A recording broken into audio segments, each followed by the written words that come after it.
custom steel fabrication. And in this case, a cage to hold mattresses here at the IKEA mattress manufacturer in Dallas, Texas. Cutter with 4K, started with one model, learned a better way to do it, and built a second model. Kind of tell us how this came about, Cutter. So this all started because, as you can see, the pallets are supporting these mattresses at the bottom, but not at the top. So they'll get 2 or 3, 4 of them in there and they'll fall over. Well, time and efficiency is the key here. Time is money, and this is a manufacturing plant, and they're planning on pumping out 12,000 of these a day. They don't need any wasted time. We came up with our first concept over here, and it worked great. It does its purpose, but it had a couple flaws. The way that the pallet forks are transitioning to the conveyor belt over there, it didn't function. He had to move, we had an extra added step in there, and he had to move this out of the way to get the forks in there. So what we did is we transitioned from a front to back unit to a elongated unit to where the forks can actually go into the front and pick up the pallet and transfer it over there. And while we're doing that, we also integrated this piece. So they make 2 different sizes of mattresses, which obviously they're different heights. So you got about a 3-foot height difference between the small and the tall.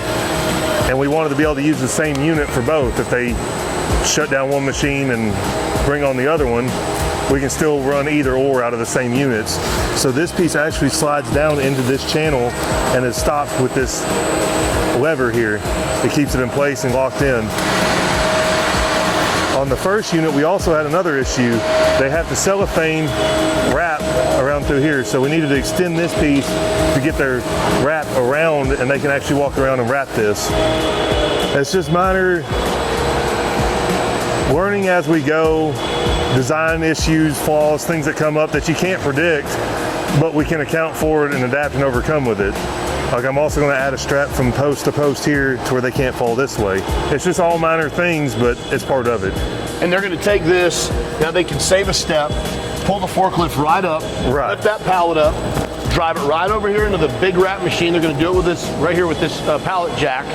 He'll load it right in, it'll slide right down the rollers here and get wrapped by this giant machine. So they literally just probably saved, 30 seconds to a minute on each of these runs.